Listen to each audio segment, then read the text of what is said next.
இந்த வீடியோ பார்க்குற நீங்கள் ஒரு செக்யூரிட்டி ப்ரொஃபஷனலாகவோ இல்லை ஒரு பிஸ்னஸ் பீப்புளாகவோ இருந்தீங்கன்னாக்கா இந்த வீடியோ உங்களுக்கு யூஸ்ஃபுல்லாக இருக்கும். ஒரு கம்பெனி அவங்களோட நெட்வொர்க்கை சேஃபாக வச்சுக்கிறதுக்காக ஒரு தேர்ட் பார்ட்டி செக்யூரிட்டி டூல் மேலே அவங்களோட மணி இன்வெஸ்ட் பண்ணும்போதும் அவங்களோட கம்பெனி எப்படி ஹேக் ஆகுது அப்படின்றத தான் பார்க்க போகிறோம். ஒரு கம்பெனியை வந்துட்டு ரன் பண்ணுறீங்க, உங்களோட மணியை வந்துட்டு அந்த செக்யூரிட்டி டூல் மேலே நீங்கள் இன்வெஸ்ட் பண்ணுறீங்க. இந்த சுச்சுவேஷனில் உங்களோட கம்பெனியோட மொத்த சர்வரோட கண்ட்ரோலுமே வந்துட்டு செக்யூரிட்டி எல்லாமே இந்த தேர்ட் பார்ட்டி டூல் தான் மேனேஜ் பண்ணிட்டு இருக்காங்க. ஒருவேளை அந்த இடத்துல ஒரு அட்டாக்கர் வந்துட்டு அந்த செக்யூரிட்டி டூலில் இருக்கிற ஒரு சாஃப்ட்வேர் வல்னரபிலிட்டியை ஃபைண்ட் பண்ணிடுறான், வந்துட்டு ஹேக் பண்ணிட்டான். ஸோ இந்த மாதிரி கேஸில் அந்த தேர்ட் பார்ட்டி வெண்டாருக்குமே வந்துட்டு தெரியாது. ஸோ நம்மளோட செக்யூரிட்டி டூலில் என்ன ப்ராப்ளம் அப்படின்றது தெரியாது. இதை வந்துட்டு நம்ம என்ன சொல்லுவோம் அப்படின்னாக்கா 0 day அப்படின்னு சொல்லிட்டு சொல்லுவோம். இந்த 0 dayலேயே வந்துட்டு 3 விஷயம் இருக்குது. 0 day vulnerability, 0 day exploit, 0 day exploitation.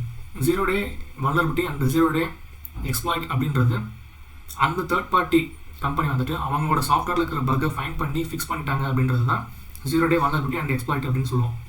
0 day exploitation அப்படின்றது அவங்க வெண்டாரை வந்துட்டு இந்த அட்டாக்கர் அவங்களுக்கு முன்னாடியே அந்த சாஃப்ட்வேர் பக்கை வந்துட்டு ஃபைண்ட் பண்ணி அட்டாக் பண்ணிட்டான் அப்படின்னாக்கா அதுதான் 0 day எக்ஸ்ப்ளாய்டேஷன் அப்படின்னு சொல்லுவோம். இப்போ இந்த விஷயத்தில் எனக்கு 2 ஒப்பீனியன் இருக்குது. செக்யூரிட்டி டூலும் எத்திக்கல் டீம், இந்த 2 விஷயத்துக்கும் இருக்கிற அந்த கேப்பு தான் நான் புரிஞ்சுக்க போகிறப்போ.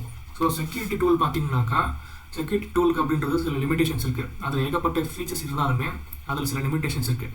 இந்த செக்யூரிட்டி டூலை வந்துட்டு நிறைய பேர் எப்படி புரிஞ்சுக்கிறாங்க அப்படின்னாக்கா, இப்போ நம்மகிட்ட ஒரு எத்திக்கல் டீம் இல்லைனாலும் நம்ம அந்த செக்யூரிட்டி டூல் மேலே நம்ம இன்வெஸ்ட் பண்ணிட்டோம் அப்படின்னாக்கா நம்மளுக்கு 100% நம்ம சர்வர் வந்துட்டு ப்ரொடெக்ஷனில் தான் இருக்குது அப்படின்னு நம்ம நினச்சிட்டு இருப்போம். ஆனால் அது கிடையாது. செக்யூரிட்டி டூல் அப்படின்றது ஜஸ்ட் ஒரு லேயர் தான். அதை வந்துட்டு ப்ரிவென்ட் பண்ணுறதுக்கு மட்டுமே தவிர ப்ரொடெக்ட் பண்ணுறது கிடையாது. 100% எந்த ஒரு செக்யூரிட்டி டூலும் உங்களுக்கு ப்ரொடெக்ஷன் வந்து கொடுக்காது.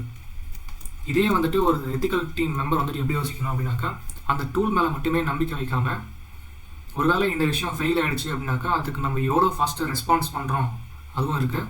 அந்த சுச்சுவேஷனை எப்படி நார்மலுக்கு கொண்டு வரணும் அப்படின்றத பற்றி யோசிக்கணும். ஸோ இதை புரிஞ்சுக்கிட்டு நீங்கள் செக்யூரிட்டி டூல் மேலேயோ இல்லை உங்கள் எத்திக்கல் டீம் மேலே நீங்கள் இன்வெஸ்ட் பண்ணலாம். ஸோ இந்த வீடியோ பிடிச்சிருந்துச்சுனாக்கா லைக் பண்ணி ஷேர் பண்ணி சப்ஸ்கிரைப் பண்ணிக்கோங்க. நெக்ஸ்ட் வீடியோ பார்க்கலாம். பாய்.